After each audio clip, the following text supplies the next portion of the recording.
Madame, monsieur, bonjour, bonsoir, selon le pays duquel vous nous écoutez.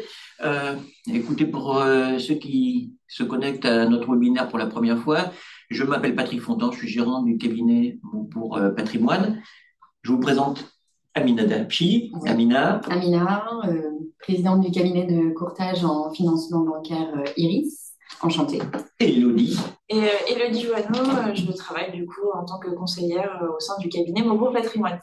Alors écoutez, je vous remercie déjà d'être nombreux à assister à notre webinaire. Les retardataires vont se connecter au fur et à mesure et on va commencer tout de suite notre présentation. Donc l'objet de ce webinaire, c'est de vous aider, vous qui êtes français et qui résidez à l'étranger, à investir dans l'immobilier. Donc vous n'êtes pas sans savoir que le marché immobilier en France et de plus largement en Europe a connu 2 années très difficiles en 2023 et en 2024. Donc l'idée, c'est de faire un peu le point après ces 2 années difficiles. Nous, on essaiera de vous exposer notre sentiment que c'est le moment de se repositionner sur le marché immobilier français. Ça sera l'objet de notre première partie de webinaire. Ensuite, Elodie vous donnera quelques idées pour investir en immobilier en fonction du régime fiscal, en fonction de votre objectif de placement, hein, si vous souhaitez créer du capital ou créer du revenu. Donc ça, Elodie vous expliquera tout.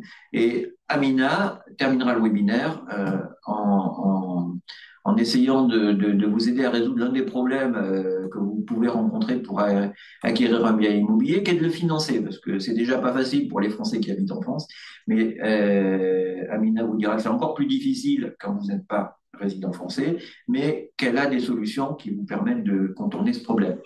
Voilà un petit peu l'objet de notre webinaire qui devrait durer pas plus d'1 heure. C'est ce que j'ai promis à mes deux amis.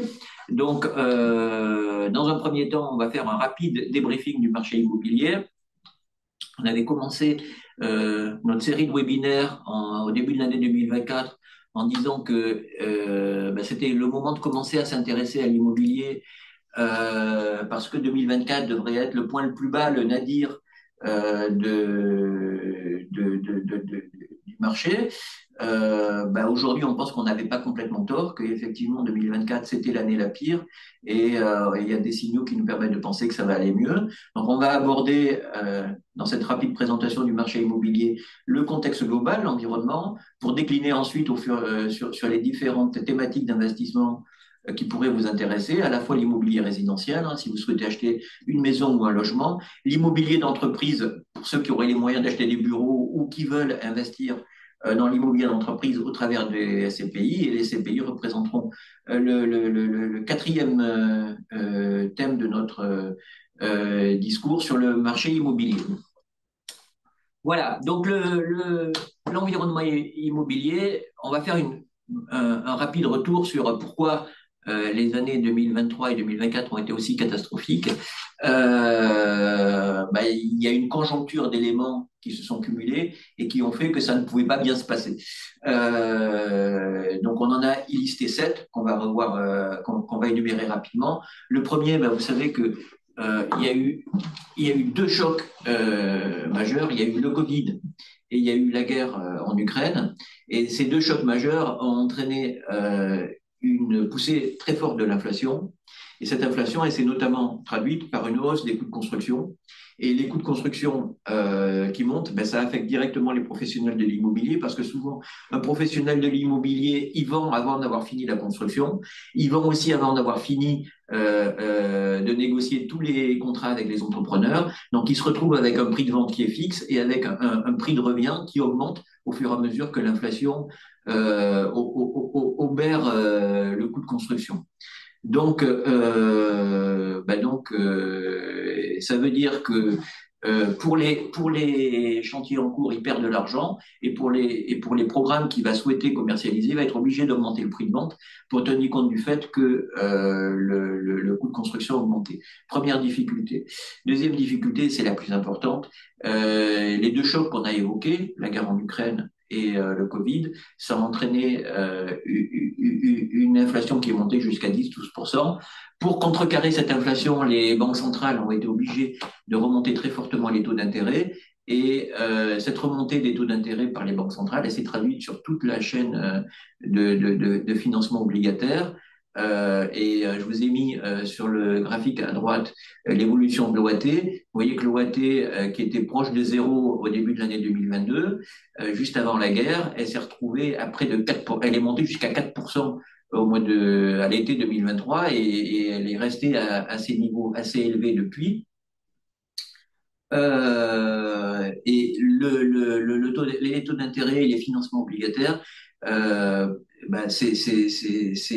on pourrait dire que c'est le sang qui coule dans le corps immobilier, puisque l'acquisition d'un actif immobilier, ça se fait à crédit. Et donc, quand vous prenez 4% de taux d'intérêt, ça veut dire que vous avez votre pouvoir d'achat immobilier qui baisse sensiblement. Je pense qu'il y a un problème, excusez-moi, je vois qu'il y a beaucoup de questions qui sont posées et j'ai peur qu'il y ait des problèmes de... Oui, vous avez... Ah oui, on voit pas la présentation. Alors, on va essayer de régler ça. Donc, du coup, je disais que le marché immobilier avait connu une très forte... un choc très fort en 2022 et en 2023 et 2024 du fait de la remontée des taux d'intérêt. Donc les ménages avaient moins de pouvoir d'achat immobilier et du coup ça créait des tensions sur le marché immobilier. Les banques, compte tenu du fait que les taux d'intérêt montaient, elles pouvaient prêter moins facilement.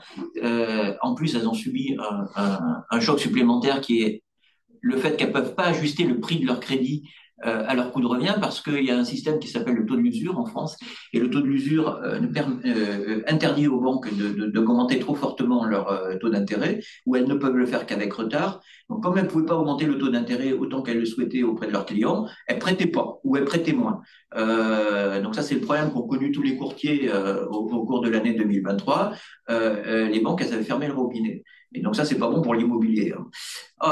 Quatrième facteur, non seulement il y avait beaucoup d'inflation, mais en plus la croissance, elle était atone.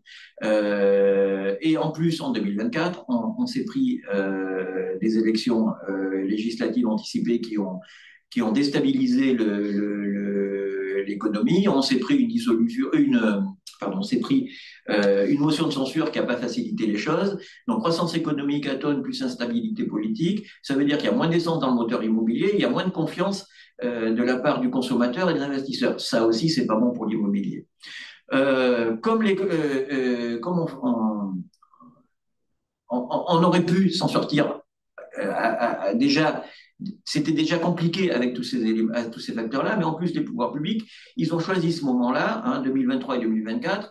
Donc, début 2023, je crois, c'est l'arrêt d'un système qui permettait de défiscaliser quand on investissait en meublé. Ça s'appelait le censi-bouvard. Donc ça a été supprimé, on va dire, à la fin des belles années. Mais surtout, on a supprimé ce qui représentait l'essentiel du boost pour l'investissement locatif pour les particuliers, qui s'appelait le dispositif Pinel, dont vous avez entendu parler. Et ce dispositif Pinel, on a trouvé rien de mieux que de le supprimer en 2024, au moment où tous les facteurs concouraient pour que le marché ne soit pas bon. On va en rajouter un coup. Les pouvoirs publics, ils ont aussi trouvé intéressant et opportun de durcir les réglementations environnementales immobilières. Donc ça s'est traduit à la fois au niveau du neuf. Alors ça, c'était un petit peu avant le 2023, mais au niveau du neuf, les réglementations thermiques qui ont fait l'objet de deux normes en 2012 et en 2020 font que l'immobilier coûte beaucoup plus cher à cause de ces normes environnementales. Pour l'ancien, vous vous rappelez, on a classé les logements entre les notes A et G. Donc toutes les notes, plus vous descendez dans l'alphabet, plus vous avez des contraintes locatives. Donc les logements G, ils vont progressivement sortir du marché de la location. Donc ça incite pas l'investisseur bailleur à se positionner sur l'immobilier. Parce que s'il veut continuer à louer son bien, il va devoir faire des travaux qui sont très coûteux. Donc, ils préfèrent vendre. Et dernière chose, pour les bureaux, l'horizon est un peu plus lointain, mais en 2030, il y a un cap à passer. Et il se trouve que les investisseurs qui achètent des bureaux, ils ne vont pas attendre 2030 pour se positionner. C'est des investissements à long terme avec des baux qui vont jusqu'à 9 ans. Et donc les investisseurs commencent aussi à intégrer le fait que les normes environnementales vont se durcir en 2030 et ils achètent moins, ou ils demandent plus de rendement. Dernier élément sur l'immobilier résidentiel, vous savez que la loi Allure avait permis aux municipalités localement de plafonner les loyers. Ben, il y a des municipalités qui ont adopté ces mesures de plafonnement de loyer allègrement. Vous savez certainement qu'à Paris, ben, on plafonne les loyers, mais c'est pas la seule grande agglomération. On les plafonne aussi à Grenoble et je crois à Lille et dans bien d'autres municipalités ou agglomérations. Donc ça aussi c'est pas incitatif pour l'investissement locatif parce que le bailleur a l'impression qu'il va pas pouvoir ajuster le loyer qu'il facture à son locataire à l'évolution du marché. Et en tout cas, ça diminue son rendement potentiel. Voilà un peu pourquoi les 2 années 2023 et 2024 n'ont pas été des années bonnes pour l'immobilier. On déclinera un petit peu les conséquences de ces difficultés sur les marchés résidentiels, bureaux et SCPI tout à l'heure. On va voir maintenant pourquoi on est un peu plus optimiste et pourquoi on pense que la plante immobilière commence à germer de nouveau. Les signaux de reprise, au plan macroéconomique, on voit quand même que l'inflation qui était montée jusqu'à 12%, cette année, on espère qu'elle va se situer entre 1,5 et 2%. Vous vous rappelez que tous les grands pontes et experts financiers disaient en 2023, quand l'inflation était à 12%, qu'on avait changé de paradigme, que l'inflation ne reviendrait jamais au niveau qu'on avait connu avant, mais ils avaient tort. Parce que l'inflation aujourd'hui, elle est revenue à ce qu'on connaissait avant le Covid et avant la guerre en Ukraine. Cette maîtrise de l'inflation, elle va avoir la conséquence positive que les banques centrales vont pouvoir assouplir la politique monétaire. Elles ont commencé à le faire depuis un an, mais on voit que ça va s'accélérer. Et cet assouplissement monétaire, il est dopé aussi par le président américain qui, avec la remontée ou l'imposition de tarifs douaniers, fait craindre une croissance moindre. Et pour contrecarrer cette croissance moindre, on va essayer de mettre du boost monétaire.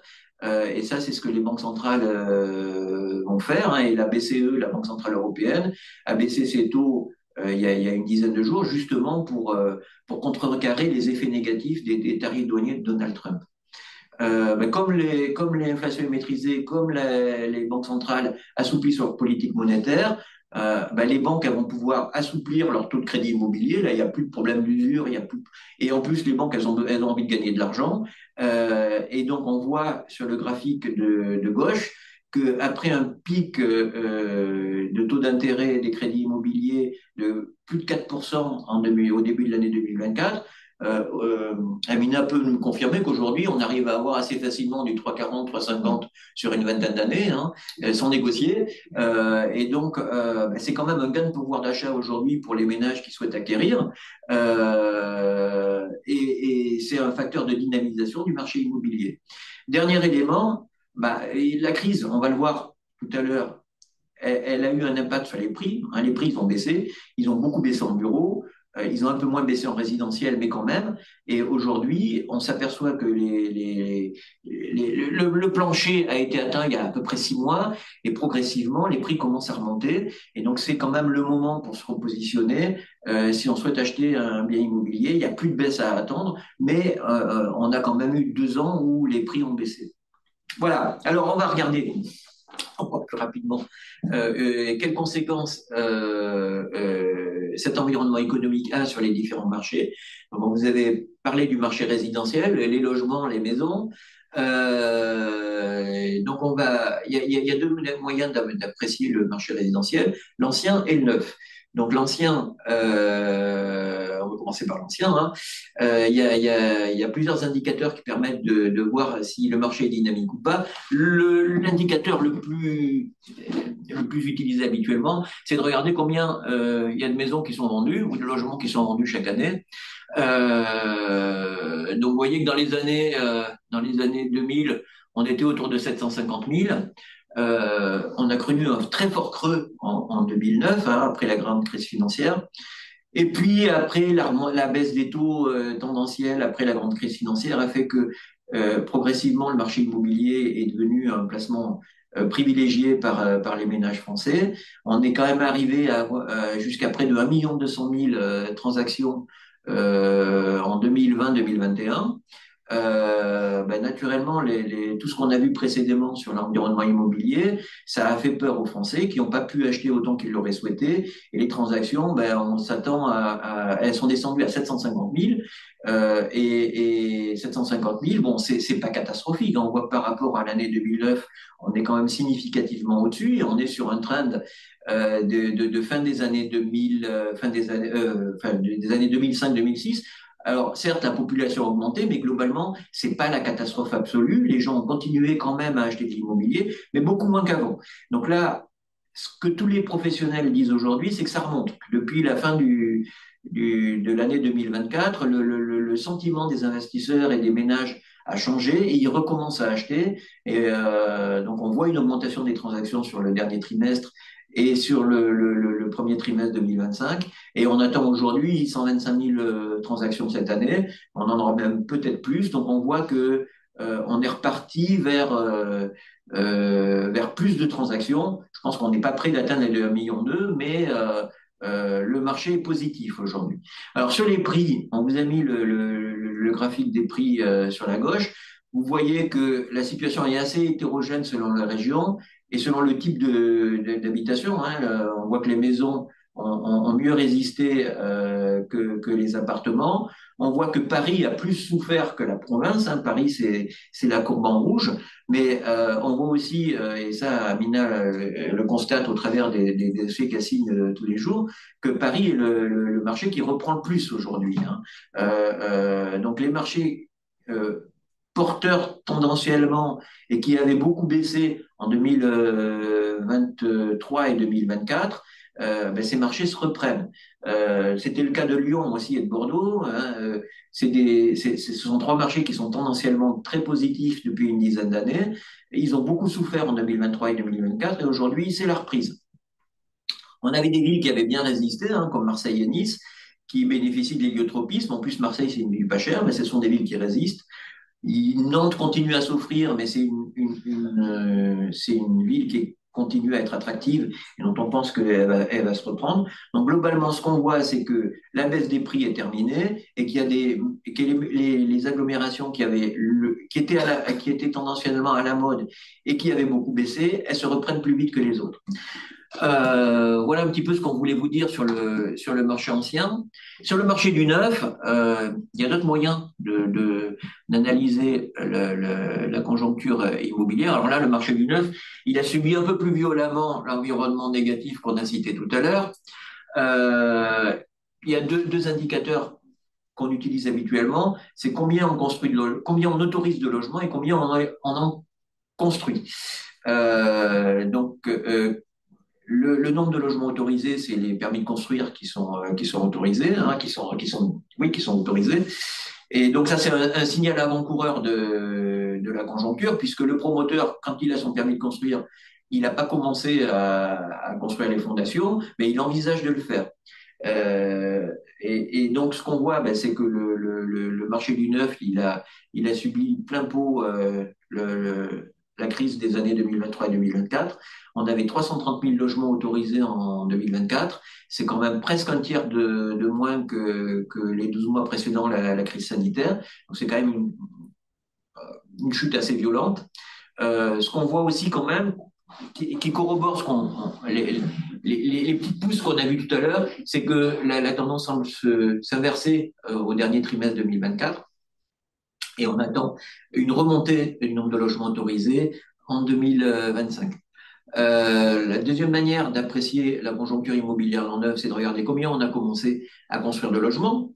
Donc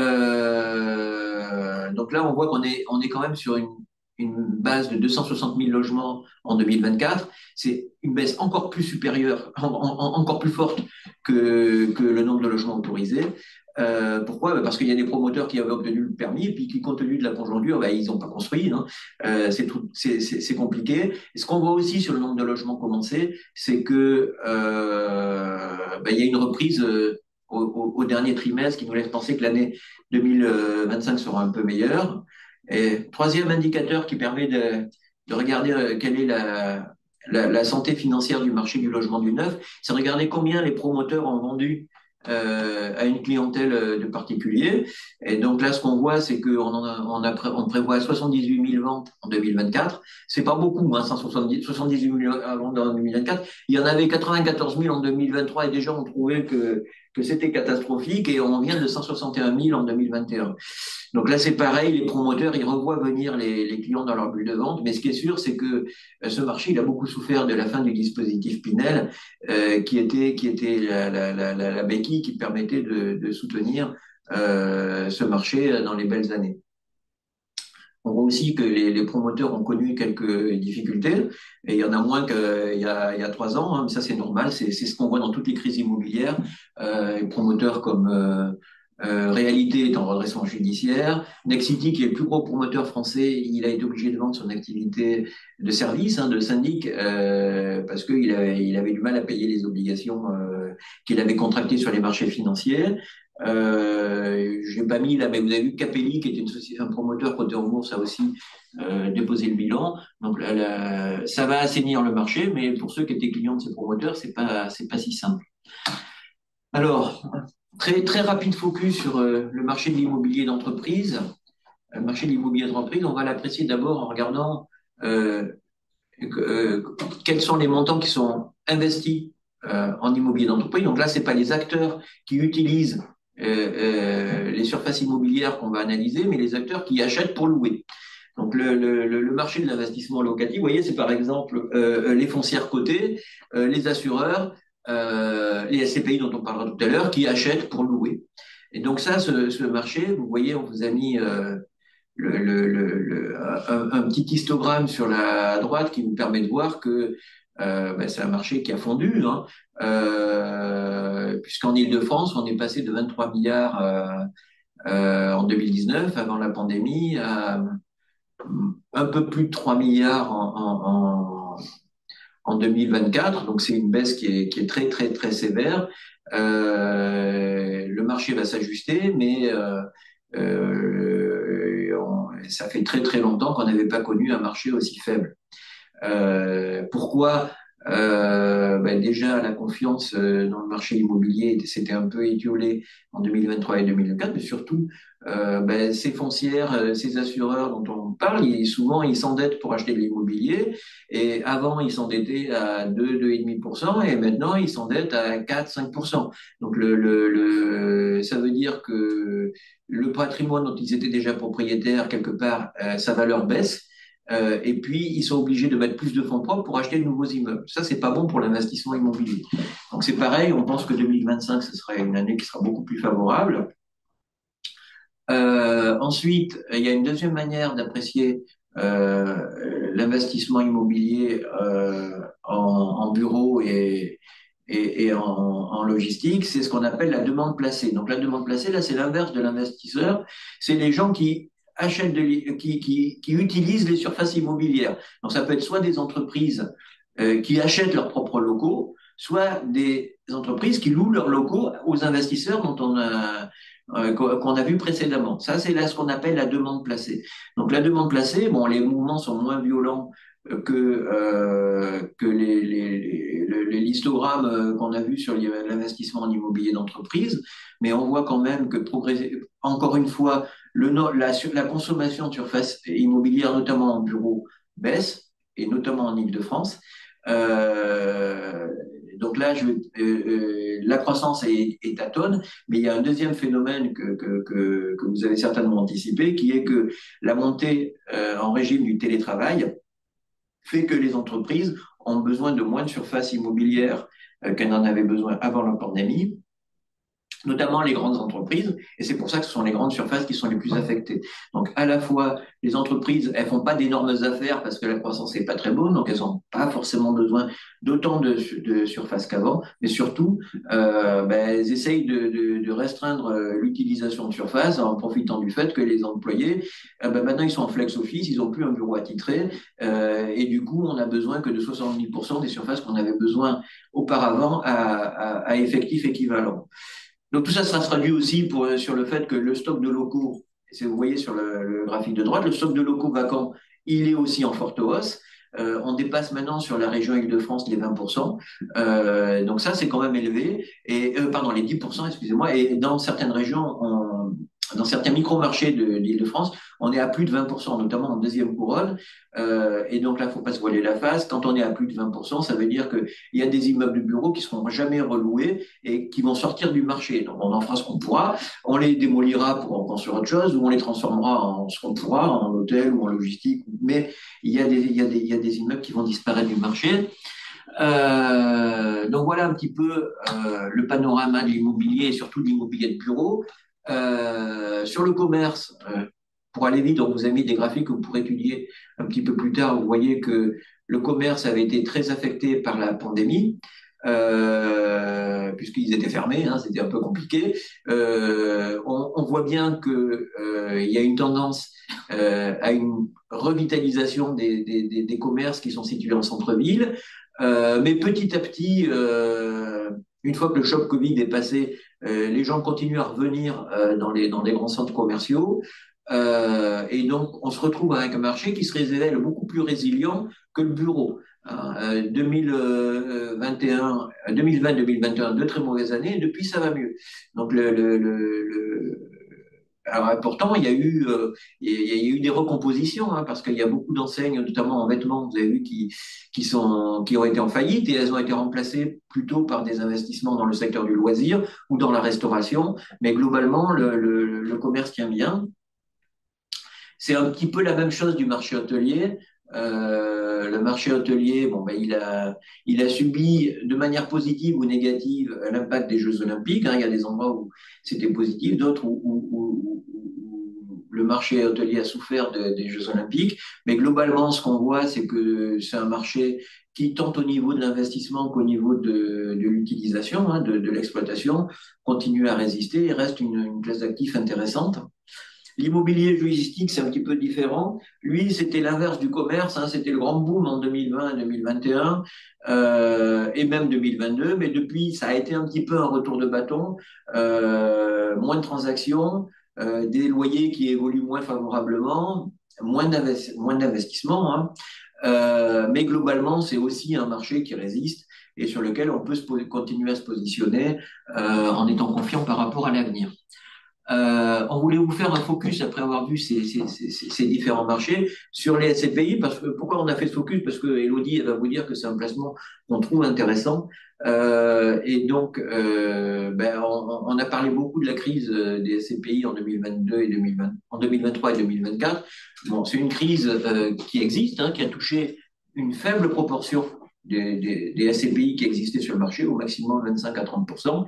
Les autres ont continué à bien se porter, mais ça vaut le coup quand même de faire un focus sur ces 25 à 30% de SCPI qui ont un petit peu dysfonctionné. Donc, qu'est-ce qu'on constate? On constate que le marché, il est quand même au global à près de 90 milliards d'euros. Il n'a pas baissé, hein, le marché de la capitalisation des SCPI, il est sensiblement comparable à ce qu'il était avant la crise immobilière. La collecte, ben, on avait connu des années exceptionnelles en 2020, 2021 et 2022. 2023 et 2024, ça a été plus compliqué. Mais enfin, on reste quand même sur une collecte de 3 milliards et demi. 3 milliards et demi, c'est beaucoup, beaucoup plus que ce qu'on avait dans les années 2010. Donc, c'est un marché qui est quand même encore actif malgré le recul et qui, en plus, est en reprise au quatrième trimestre. Alors, ce qu'on a vu apparaître en 2024, c'est de nouvelles SCPI qui n'avaient pas à gérer le poids du passé et qui ont attiré beaucoup d'investisseurs. Nous, par exemple, dans notre cabinet, on est associé fondateur d'une SCPI qui s'appelle Sophie Dynamique. Et Sophie Dynamique a été créée au début de l'année 2024, a acheté des actifs avec des rentabilités très bonnes, parce que vous avez vu tout à l'heure que les rendements ont augmenté. Et Sophie Dynamique, ça a versé aux associés qui sont positionnés au début un rendement de près de 9%, ou de plus de 9% même en 2024. Ça ne durera pas comme ça tous les ans, mais l'objectif, c'est quand même d'arriver à 7%. C'est un niveau qui est quand même supérieur au SCPI historique. Alors, le marché secondaire, c'est celui qui a le plus souffert de la crise immobilière. Le marché secondaire, c'est quoi? C'est la liquidité qui est offerte aux porteurs de parts de SCPI. Donc, qu'est-ce qu'on a constaté en 2023 et 2024? Tous ceux qui avaient il y a beaucoup d'investisseurs qui avaient des SCPI qu'on souhaitait s'en débarrasser, soit parce que le sous-jacent avait baissé, soit parce qu'ils avaient peur. Donc le sous-jacent qui avait baissé, vous avez vu que la conjoncture en immobilier de bureau était pas fameuse. Donc les SCPI qui étaient situés en première ou deuxième couronne parisienne ont un petit peu souffert. Et donc les investisseurs se sont dit, je vais les vendre. Et tout le monde s'est dit la même chose au même moment. Puis il y en avait même qui étaient propriétaires de SCPI qui n'ont pas souffert tant que ça de la conjoncture. Hein. Par exemple, les SCPI qui étaient spécialisés dans l'immobilier résidentiel de type Nova Pierre, ils ont quand même voulu vendre parce qu'ils avaient peur. Et comme il y avait un afflux de demandes de vente de part de SCPI, ben, il n'y avait pas assez d'acheteurs et du coup ça a bloqué le marché. Et donc ça c'est ce qui a été particulièrement constaté en 2023, et notamment tous ceux qui avaient les SCPI au travers de contrats d'assurance vie ont demandé à être remboursés immédiatement. Donc les compagnies d'assurance vie ont dit ben moi je veux ma liquidité et il n'y avait pas suffisamment d'acheteurs pour pouvoir faire face à ces demandes-là. Donc le marché s'est bloqué, les parts en attente ont augmenté en 2023. Ce qu'on constate en 2024, c'est que la situation commence à s'améliorer. Alors, ça commence à s'améliorer pas forcément parce que les gens ont moins peur d'acheter de l'immobilier ou parce qu'il y a une explosion de la collecte. On a vu tout à l'heure que c'était pas vrai, mais c'est surtout parce que les compagnies qui sont principalement affectées par ces demandes de rachat anticipé, hein, qui sont pour les citer Primonial, La Française, Impérial principalement, elles ont mis en place un système qui permet d'organiser la liquidité si le vendeur accepte une décote par rapport au prix théorique de marché. C'est ce qu'on appelle des fonds de remboursement. Et donc, cette création de fonds de remboursement, elle a permis d'organiser une nouvelle liquidité sur les marchés de parts de SCPI, en contrepartie du fait que on accepte de perdre un peu d'argent par rapport au prix théorique. Donc, on voit aujourd'hui que ces problèmes sur le marché secondaire, ils représentent quasiment que les sociétés de gestion que je viens de vous citer. Hein. Toutes les autres, elles n'ont pas d'énormes problèmes de liquidité. Alors bon, même Sophie dit, il vous dira que il y a quelques SCPI où c'est plus compliqué que d'autres, mais globalement, le marché, il se tient. Alors ensuite, les performances. Une SCPI, en moyenne, ça rapporte 4,7% en 2024. C'est moins que ça a pu l'être. Pourquoi? Parce qu'il y a des SCPI, celles qu'on vient d'évoquer tout à l'heure, qui ont un petit peu sous-performé par rapport à la moyenne et par rapport aux meilleurs. Donc, quand on achète des SCPI, il ne faut pas choisir celles qui sont en retard, il faut essayer de choisir celles qui sont performantes aujourd'hui et surtout qui devraient être performantes demain. Ça, c'est ce que Elodie va vous conseiller tout à l'heure. Et puis ensuite, ce qu'on constate aussi sur le prix départ. Donc, ouais, vous voyez que la performance du SCPI, c'est la combinaison du coupon qu'elle va vous verser, de la distribution qu'elle va vous faire, et puis de l'évolution de la valeur de sa part. Donc, les SCPI qui sont, les 20-25% de SCPI qui sont en difficulté, beaucoup ont connu des baisses de part, hein, qui peuvent aller de 5 à 20%, hein, pour les plus mauvaises d'entre elles. C'est surtout les SCPI qui sont sur le marché de l'immobilier de bureau, surtout à Paris en première et deuxième couronne, enfin à Paris, en région parisienne, première et deuxième couronne qui ont le plus souffert. Et la santé et l'éducation, ça a été aussi un petit peu compliqué, notamment, vous savez, avec conséquences d'ORPA. Mais globalement, à part ces 20% de SCPI qui ont connu des problèmes, le reste du marché, il s'est tenu correctement. Il y a pas mal de SCPI qui ont augmenté le prix de leur part. Voilà un petit peu ce que je voulais vous dire. Donc, la partie ennuyeuse du webinaire est terminée. C'est une bonne nouvelle. Et maintenant, je vais vous passer la parole à Elodie, qui, elle, va vous donner les bonnes nouvelles et vous expliquer comment vous allez profiter de ce regain d'intérêt pour l'immobilier pour pouvoir investir avec discernement. Elodie, on vous écoute. Du coup, on avait identifié 4 solutions pour vous présenter aujourd'hui qu'est-ce qu'il est possible de faire en fonction des objectifs de chacun. 2 solutions qui principalement sont plus pour vous créer du capital ou en tout cas pour disposer du bien et du jour de votre investissement. Et également 2 solutions qui sont plus préconisées dès lors qu'on veut se créer des revenus complémentaires et notamment dès lors qu'on arrive à la retraite. Donc, dans un premier temps, on voulait vous présenter l'investissement finalement en immobilier résidentiel classique. Investir dans l'immobilier, Notamment, ça vous permet en tout cas de disposer de votre bien, notamment si vous souhaitez vous constituer un pied-à-terre en France et pouvoir en disposer au moment de votre retraite, mais également aussi pour pouvoir vous générer des revenus complémentaires et le mettre en location. Petit focus en bas à droite, notamment sur la fiscalité des non-résidents.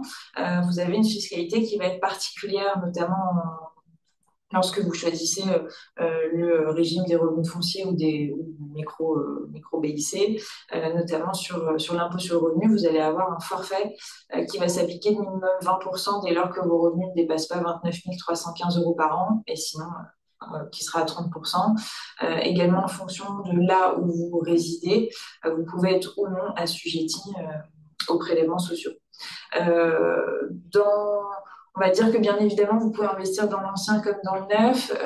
On a fait en tout cas un focus en première partie sur les différents marchés, et le neuf va avoir son avantage par rapport aux différentes réglementations qui sont mises en place sur les réglementations thermiques. Donc ça, c'est vrai que vous disposez après d'un bien qui vous permet de ne pas avoir beaucoup de charges en termes énergétiques, et également vous avez les garanties du neuf et sur la garantie décennale qui vous couvre pendant 10 ans sur le gros œuvre. Ça, c'est notamment des garanties qui sont quand même très intéressantes dans le neuf. Et vous pouvez aussi profiter, mais un petit peu moins en tout cas cette année, du déstockage des promoteurs qui ont besoin de vendre et de commercialiser leur programme. En termes après d'agglomération, si vraiment le but est de pouvoir investir dans l'immobilier locatif, bien évidemment, ça ce sera après notre rôle derrière en tant que conseiller, c'est de pouvoir après bénéficier des agglomérations qui bénéficient soit de l'effet du Grand Paris avec effectivement tout un réseau, le réseau du métro qui est en train d'être mis en place au fil des années, et également après les grandes zones économiques, que ce soit dans le sud de la France ou en tout cas à l'ouest, que ce soit Toulouse, Rennes ou la Côte d'Azur. Ensuite, vous avez l'investissement en nue propriété. Là, l'idée, c'est de pouvoir se dire j'investis dans un bien sans pouvoir en disposer. Donc, c'est-à-dire que vous renoncez à l'usufruit et vous achetez uniquement la nue propriété sur une durée qui est déterminée à l'avance. Donc, souvent, c'est 15 ans. Et là, l'avantage pour vous, c'est d'acquérir le bien avec une décote qui va être quand même assez importante, qui souvent est de l'ordre de 40% du prix. Et après, vous récupérez au bout de ces 15 ans la pleine propriété directement.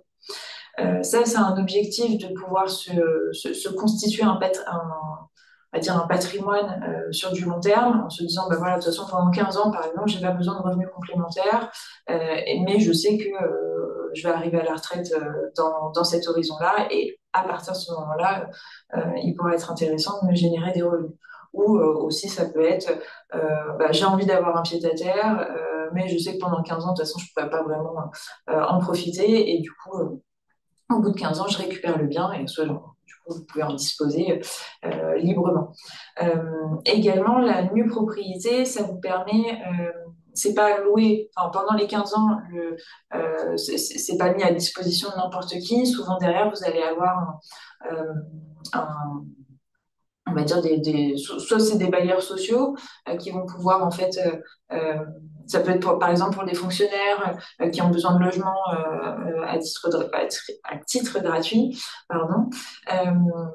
Et du coup pendant ces 15 ans ils vont bien évidemment disposer du bien, mais dès lors qu'ils vont vous le redonner, ils vont quand même le remettre à neuf, et du coup vous récupérez un logement qui est quasi neuf, grosso modo.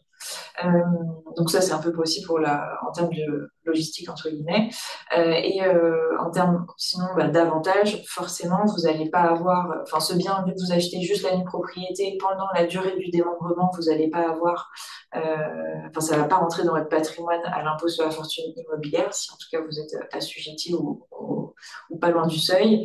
Vous optimisez bien évidemment les frais de notaire parce que vous payez que la nue propriété, vous n'avez pas de souci de gestion ou quoi que ce soit, et vous ne payez pas non plus la taxe foncière ou ce type de taxe en complément. Donc vous n'avez pas la pleine propriété du bien. Euh, voilà un petit peu, je ne sais pas si vous voulez compléter ou... Bon, non, vous avez été très complète, j'ai rien à compléter. Très bien.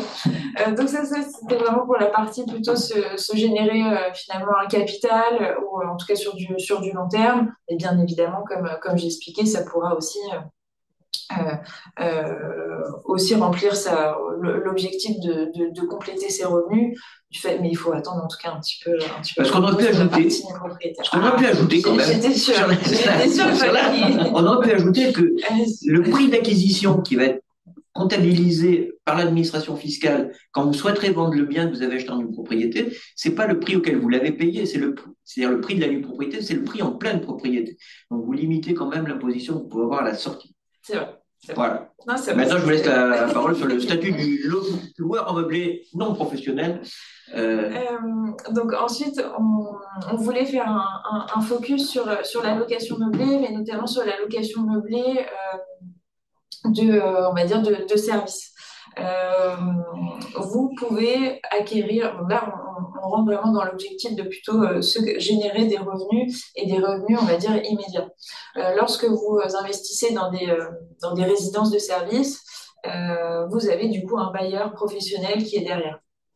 Ce bailleur, du coup, même si, imaginons, vous investissez dans un bien et qui n'est pas forcément loué, c'est le bailleur quand même, de toute façon, qui vous verse un loyer quoi qu'il arrive. Alors, bien évidemment, le risque zéro n'existe pas, les revenus ne sont pas garantis, mais vous avez quand même cette sécurité complémentaire d'avoir un bailleur professionnel qui sera bien sûr bien sélectionné, c'est aussi notre rôle derrière, pour pouvoir vous garantir ces revenus qui vont tomber tous les mois.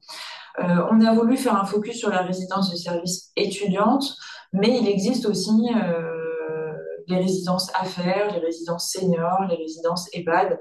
Après, c'est des marchés qui vont être un petit peu plus risqués, en tout cas à notre sens, alors que la résidence étudiante va être déjà beaucoup plus accessible. On est sur des résidences du coup qui ont uniquement des studios ou voire des 2 pièces, donc forcément le coût au niveau du promoteur va être enfin, en tout cas, au niveau du prix, va être plus accessible qu'une résidence senior ou un EHPAD. Ça, c'est la première chose.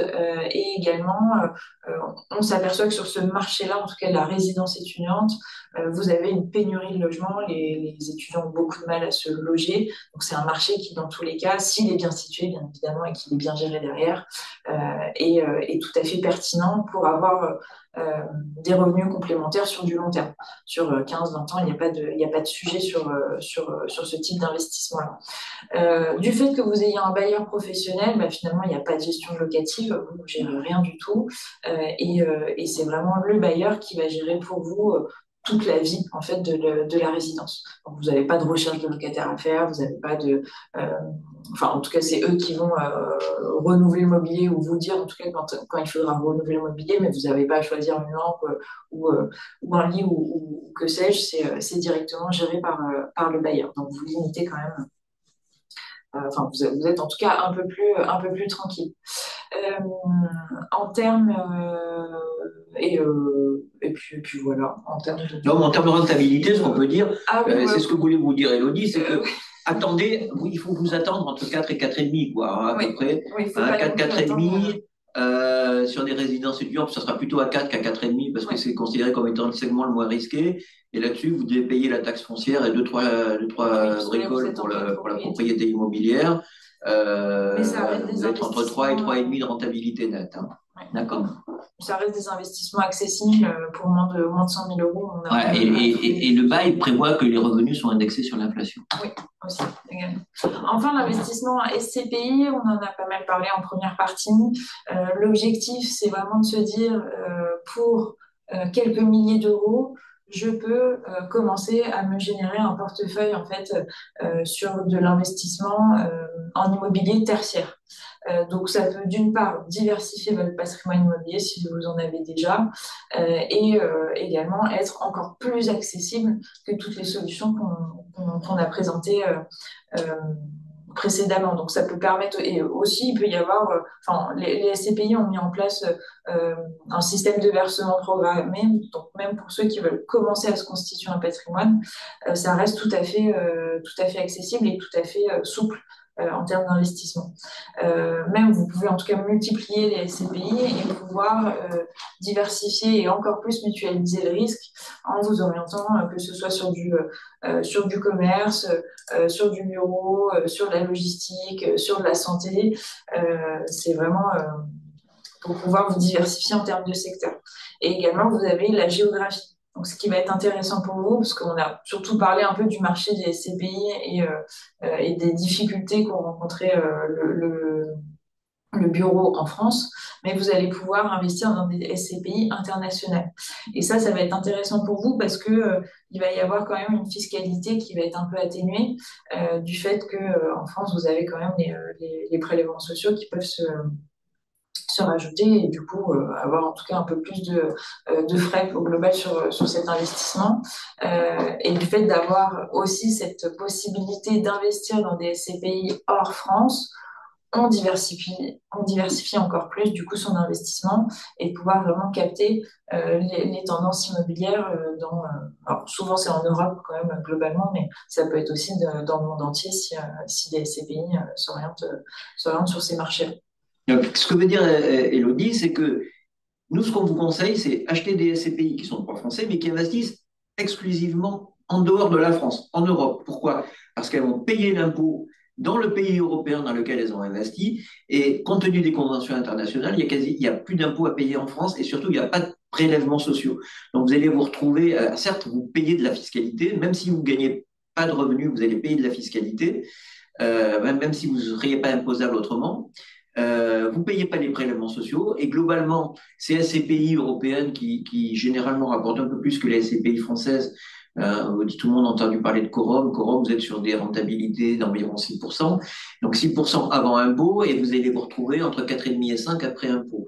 Vous voyez, c'est un petit peu plus élevé que les rendements qu'on évoquait tout à l'heure sur l'immobilier en résidence étudiante, mais là vous êtes sur du bureau. Le bureau, ça rapporte, enfin du bureau, l'immobilier entreprise, ça rapporte un peu plus que l'habitation. Est-ce que j'ai... Oui, très bien.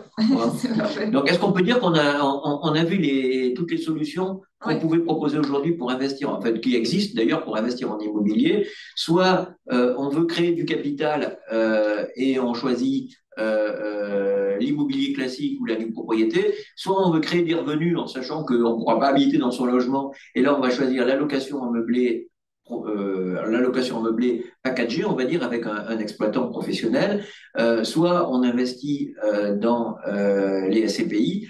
Donc je crois qu'on a bien compris maintenant les intérêts et les avantages de l'une et l'autre de ces solutions. Maintenant, comment je vais faire pour financer?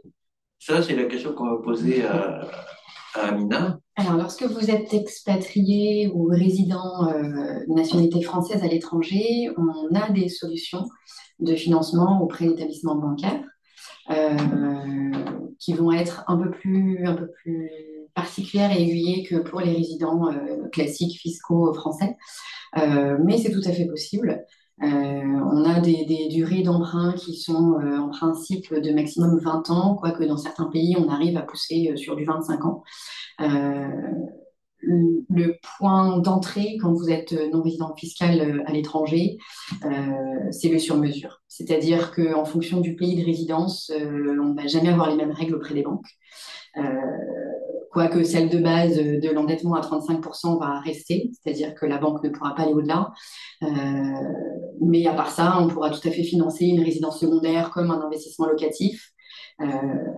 La seule règle de base à avoir en tête, c'est tout de même qu'il faudra en général un minimum d'apport de 20%, et la banque financera le reste, à savoir 80% de la valeur du bien dans lequel vous investissez, et demandera aussi bien souvent une partie de placement en contrepartie de cet emprunt immobilier. Voilà. Ce que veut dire Amina, c'est que si on a demandé à Amina de venir, c'est que on sait que c'est pas facile. Je suis sûr que beaucoup d'entre vous qui nous écoutez, vous avez dû essayer d'aller voir votre banque ou une banque que vous connaissiez pour essayer de financer un bien immobilier que vous envisagez d'acheter, et puis vous avez retrouvé la porte qui se refermait. Donc ça, Amina, elle le sait. Mais Amina, ce qu'elle a fait, c'est qu'elle a cherché les banques qui sont plus souples et qui se sont fait un métier ou une spécialité de financer les gens qui habitent pas en France. Et alors, après, il y a plusieurs il y a plusieurs niveaux et facilités d'accès quand on est français et qu'on habite à l'étranger. Donc c'est sûr que la banque, même si elle est spécialisée sur les Français qui habitent à l'étranger, elle va préférer avoir une garantie de type crédit logement, qui est une garantie de caution mutuelle, c'est-à-dire que la banque, s'il y a un incident de paiement, elle se retourne vers la société de caution, elle s'embête pas plus que ça, donc elle va préférer ça. Et par exemple, ben, la société de caution crédit logement, elle, ce qu'elle va exiger, c'est que l'emprunteur, il ait déjà un patrimoine immobilier en France. Sinon, ben, elle va pas savoir en cas de difficulté comment elle va faire pour récupérer son argent, c'est sûr. Et donc le premier niveau, c'est si vous gagnez beaucoup de sous et si vous avez du patrimoine immobilier en France, c'est facile. Ou plus, en tout cas, c'est plus facile. Si vous gagnez bien votre vie, mais que vous n'avez pas de bien en France aujourd'hui, c'est un peu plus compliqué parce que la banque va devoir prendre une hypothèque, elle vous demandera probablement plus de fonds propres, peut-être qu'elle vous prendra un crédit un petit peu plus cher, mais c'est encore faisable. Par contre, si vous n'êtes pas dans les 35%, si vous avez patrimoine immobilier en France, Amina, c'est pas une magicienne, elle va pas avoir de solution.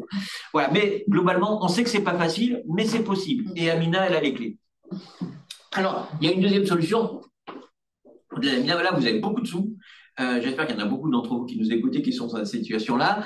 Vous voulez acheter un bien d'exception parce que Courchevel, c'est sympa ou Saint-Tropez. Et donc, vous dites, je vais acheter un appartement à Saint-Tropez, il fait 2 millions d'euros. Et là, on a une solution. On a un accord de partenariat avec la banque Edmond Rothschild de Luxembourg. Et la banque Edmond Rothschild, elle finance ce type de bien. Elle vous finance à 100%. Simplement, elle va vous demander à ce que vous déposiez sur un contrat d'épargne à 50% du montant financé. Elle va vous faire des tarifs très compétitifs. Elle va vous gérer l'épargne que vous lui confiez avec beaucoup de diligence, hein, parce que vous allez être en gestion sous mandat avec des spécialistes qui s'occupent de votre épargne. Donc vous bénéficiez à la fois de taux compétitifs qui vous sont proposés par la banque luxembourgeoise et vous bénéficiez de la gestion de ces équipes de la société d'asset management. Donc vous combinez quand même une solution gagnant-gagnant d'un côté et de l'autre, du crédit et du placement. Voilà, ça c'est notre solution avec la banque Edmond Rothschild. Vous pouvez retrouver sur un autre webinaire qu'on a organisé il y a une quinzaine de jours avec cette banque comment elle fonctionne et vous retrouverez sur Internet. Voilà, mais on a tout dit sur le crédit. Donc, vous attendez les demandes. Exactement. Juste pour terminer, on va vous dire très rapidement, parce que Elodie et Amina m'ont dit qu'il faut qu'on tienne dans l'heure. Donc, on se rapproche de la fin de l'heure qu'on avait prévue. Donc, qui on est, pour ceux qui nous découvraient aujourd'hui. Donc, on est un cabinet qui existe depuis presque 50 ans, à une quarantaine d'années. C'était le cabinet qui, à l'époque, avait introduit le système de la location meublée professionnelle dont on a parlé tout à l'heure en France. On travaille avec les Français qui habitent à l'étranger depuis une quinzaine d'années, même un peu plus. On est un cabinet, on va dire de taille entre guillemets familiale. Hein, on a une douzaine de personnes qui travaillent dans notre cabinet, au sein de notre cabinet.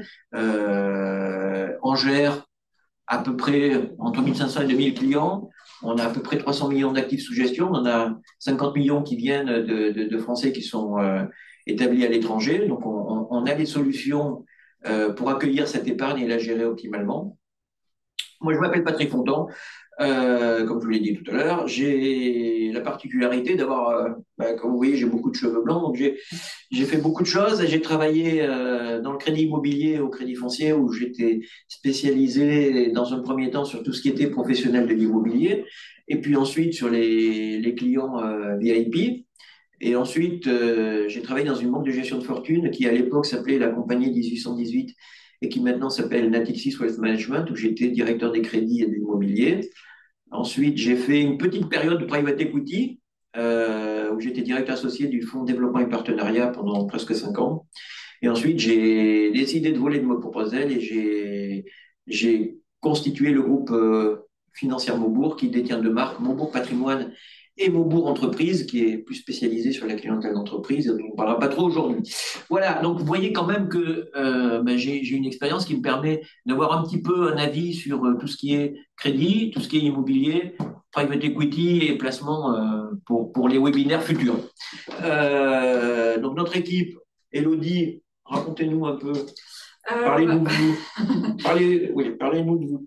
Ça fait une dizaine d'années à peu près que je suis dans le monde du travail. J'ai commencé à travailler en banque privée, notamment chez BNP Paribas pendant quelques années. Et ensuite, j'ai créé mon cabinet avec une de mes amies pendant quelques années. Et ensuite, j'ai rejoint le groupe Maubourg Patrimoine pour remplacer une personne qui partait en retraite. Et j'ai ramené aussi mes clients avec moi. Alors, on a d'autres personnes qui travaillent sur l'international. Monsieur Ngimbi, Steph Ngimbi, travaille plutôt sur la clientèle d'Afrique et d'Amérique latine. Donc, vous voyez, lui aussi, il a fait pas mal de private equity, de banques de gestion de fortune. Monsieur Pio Roland, lui, c'est notre représentant au Portugal, où il y a beaucoup de clients, beaucoup de Français qui se sont expatriés. Et Aline Souza, vous pouvez la contacter, on vous a mis ses coordonnées. C'est elle qui s'occupe de la couverture santé et prévoyance des Français qui habitent à l'étranger. On en a beaucoup, c'est compliqué. On a les accords avec les meilleures compagnies qui existent sur le marché, notamment avec Malakoff Humanis et AXA. Donc n'hésitez pas à l'appeler si vous êtes considéré que vous êtes mal couvert par votre prévoyance et pour votre prévoyance et votre santé. Donc rapidement aussi, pour vous donner confiance, on est un métier qui est hyper encadré. On passe notre temps à nous justifier vis-à-vis de nos autorités de tutelle. Donc, on a 4 métiers. Ces 4 métiers, ils sont étroitement surveillés. Donc, d'abord, si vous voulez nous repérer, vous pouvez aller sur le site de l'ORIAS. Et sur le site de l'ORIAS, vous nous retrouverez. Et en nous retrouvant, vous verrez que on est identifié comme intermédiaire en assurance, conseiller en investissement financier, intermédiaire en opération de banque et agent immobilier. C'est pas sur l'ORIAS, c'est autrement.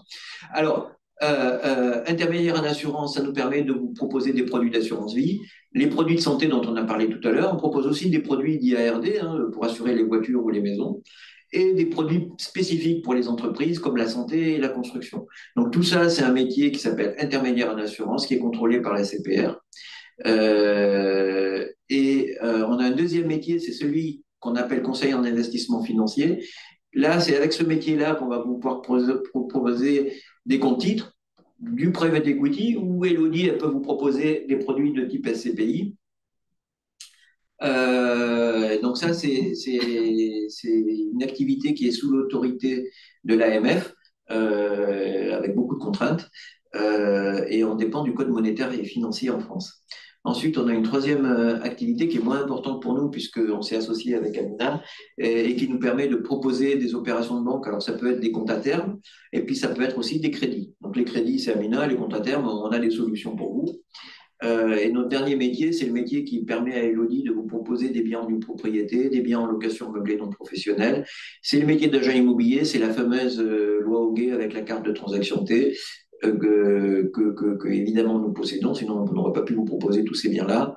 Donc vous voyez qu'on est un métier, on existe depuis 40 ans, on a des métiers qui sont encadrés, on est contrôlé et vous pouvez travailler en toute confiance avec nous. Pour terminer, je vais laisser la parole à Amina qui vous dira un petit peu, et qui va vous présenter la société pour laquelle elle travaille et qu'elle a contribué à fonder, je crois. Oui, c'est ça. Pour présenter rapidement notre cabinet Iris. Donc, nous sommes courtiers en financement bancaire, donc que ce soit pour les particuliers, résidents fiscaux français, non résidents et professionnels. Nous sommes 3 associés fondateurs, Philippe, Julie et moi-même, d'anciens banquiers et d'anciens courtiers. Donc, nous avons plusieurs années d'expérience dans le domaine. Voilà, nous sommes basés à Paris, mais rayonnons vraiment sur tout le territoire et bien évidemment spécialisés, comme je vous le disais, sur les non-résidents fiscaux. Voilà. Ok. Écoutez, je crois qu'on en a fini avec ce qu'on voulait vous dire. Donc vous avez, alors c'est pas la fonction chat qu'il faut utiliser, c'est la fonction question-réponse. Je suis pas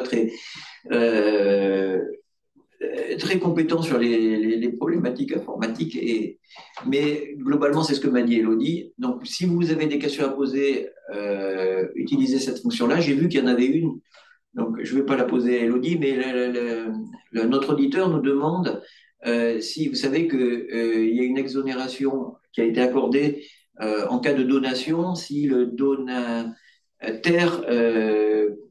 utilise l'argent pour réaliser pour acheter sa résidence principale. Et donc, notre auditeur nous demandait si ça s'appliquait aux Français qui habitent à l'étranger. Elodie, je ne me suis pas posé la question directement, mais je pense que oui. Il n'y a pas de raison que les Français de l'étranger soient exonérés. Je le vérifierai, mais je pense pas que ce soit impossible.